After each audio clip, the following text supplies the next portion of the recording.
ਦਾਸਤਾਨ ਸਫਰੁਲ ਇਸ਼ਕ ਕਿੱਸਾ ਸੈਫੁਲ ਮਲੂਕ ਤੇ ਬਦੀ ਜਮਾਲ ਦਾ। ਮਨਾਜਾਤ। ਰਹਿਮਤ ਦਾ ਮੀਂਹ ਪਾ ਖੁਦਾਇਆ, ਬਾਗ ਸੁੱਕਾ ਕਰ ਹਰਿਆ। ਬੂਟਾ ਆਸ ਉਮੀਦ ਮੇਰੀ ਦਾ, ਕਰ ਦੇ ਮੇਵੇ ਭਰਿਆ। ਮਿੱਠਾ ਮੇਵਾ ਬਖਸ਼ ਅਜਿਹਾ, ਕੁਦਰਤ ਦੀ ਘਤ ਸ਼ੀਰੀ। ਜੋ ਖਾਵੇ ਰੋਗ ਉਸਦਾ ਜਾਵੇ, ਦੂਰ ਹੋਵੇ ਦਿਲਗੀਰੀ। ਸਦਾ ਬਹਾਰ ਦੇਈ ਇਸ ਬਾਗੇ, ਕਦੇ ਖਿਜ਼ਾਂ ਨਾ ਆਵੇ। ਹੋਵਣ ਫੈਜ਼ ਹਜ਼ਾਰਾਂ ਤਾਈਂ, ਹਰ ਭੁੱਖਾ ਫਲ ਖਾਵੇ। ਬਾਲ ਚਿਰਾਗ ਇਸ਼ਕ ਦਾ ਮੇਰਾ ਰੋਸ਼ਨ ਕਰ ਦੇ ਸੀਨਾ। ਦਿਲ ਦੇ ਦੀਵੇ ਦੀ ਰੁਸ਼ਨਾਈ, ਜਾਵੇ ਵਿੱਚ ਜ਼ਮੀਨਾਂ। ਨੇਮਤ ਆਪਣੀ ਵੀ ਕੁਝ ਮੈਨੂੰ ਬਖਸ਼ ਸ਼ਨਾਸਾਂ ਪਾਵਾਂ।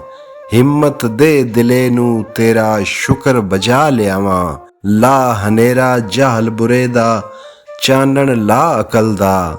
ਬਖਸ਼ ਵਿਲਾਇਤ ਸ਼ੇਰ ਸੁਖਨ ਦੀ, ਯੁਮਨ ਰਹੇ ਵਿੱਚ ਰਲਦਾ।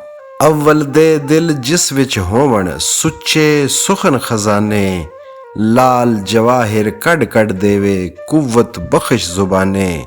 ਤਬਾ ਮੇਰੀ ਦਾ ਨਾਫਾ ਖੋਲੀ, ਮੁਲਕੀ ਮੁਸ਼ਕ ਧੁਮਾਈ। ਸੁਣ ਸੁਣ ਮਗਜ਼ ਮੁਅੱਤਰ ਹੋਵਣ, ਬੂ ਇਸ਼ਕ ਦੀ ਪਾਈ। ਸੁਖਨ ਮੇਰੇ ਦੀ ਸ਼ਕਰੋਂ ਹੋਵਣ, ਮਿੱਠੇ ਮੂੰਹ ਕਲਮ ਦੇ। ਸ਼ੇਰ ਮੇਰੇ ਦੀ ਇਤਰੋਂ ਕਾਗਜ਼ ਲਾਵੇ ਖਾਲ ਰਕਮ ਦੇ।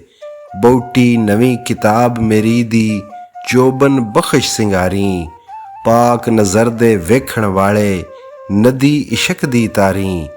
ਜੇ ਕੋਈ ਮੈਲੀ ਅੱਖੀ ਵੇਖੇ, ਐਬ ਧਿੰਗਾਣੇ ਲਾਵੇ। ਉਹ ਵੀ ਅਦਲ ਤੇਰੇ ਦੇ ਘਰ ਥੀ, ਕੁਝ ਸਜ਼ਾਈ ਪਾਵੇ। ਮਰ ਮਰ ਇੱਕ ਬਣਾਵਣ ਸ਼ੀਸ਼ਾ, ਮਾਰ ਵੱਟਾ ਇੱਕ ਭੰਨਦੇ। ਦੁਨੀਆ ਉੱਤੇ ਥੋੜੇ ਰਹਿੰਦੇ, ਕਦਰ ਸ਼ਨਾਸ ਸੁਖਨ ਦੇ। ਅਵਲ ਤੇ ਕੁਝ ਸ਼ੌਕ ਨਾ ਕਿਸੇ, ਕੌਣ ਸੁਖਨ ਅੱਜ ਸੁਣਦਾ।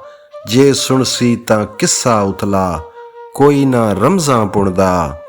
ਲੱਦ ਗਏ ਉਹ ਯਾਰ ਪਿਆਰੇ, ਸੁਖਨ ਸ਼ਨਾਸ ਹਮਾਰੇ। ਸੁਖਨ ਸਰਾਫ ਮੁਹੰਮਦ ਬਖਸ਼ਾ, ਲਾਲਾਂ ਦੇ ਬੰਜਾਰੇ। ਮਜਲਸ ਬਹਿ ਬਹਿ ਗਏ ਸਿਆਣੇ, ਕਰ ਕਰ ਹੋਸ਼ ਸੰਭਾਲੇ। ਹਿਕ ਦੂਏ ਸੰਗ ਵਰਤੀ ਉਲਫਤ, ਜਿਉਂ ਭਲਿਆਂ ਦੇ ਚਾਲੇ।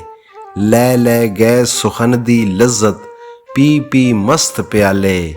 ਖਾਲੀ ਰਹਿ ਗਏ ਮਟ ਮੁਹੰਮਦ, ਖਾਨੇ ਮਜਲਸ ਵਾਲੇ। ਕਿਧਰੇ ਨਜ਼ਰ ਨਾ ਆਵੇ ਕੋਈ ਭਰੇ ਪਿਆਲੇ ਵਾਲਾ। ਜੇ ਦਿਸੇ ਤਾਂ ਵਰਤੇ ਨਾਹੀ, ਨਾ ਹਿਕ ਘੁੱਟ ਨਿਵਾਲਾ। ਕਿਹੇ ਅਸਾਂ ਥੀ ਓਲੇ ਹੋਏ, ਸਾਕੀ ਮਟ ਪਿਆਲੇ। ਹਾਏ ਅਫਸੋਸ ਮੁਹੰਮਦ ਬਖਸ਼ਾ, ਕੌਣ ਕਰੇ ਅਪਰਾਲੇ। ਯਾਰਾਂ ਬਾਜ ਸ਼ਰਾਬ ਸੁਖਨ ਦਾ, ਵਰਤਣ ਤੇ ਕਦ ਜਿਉਸੀ।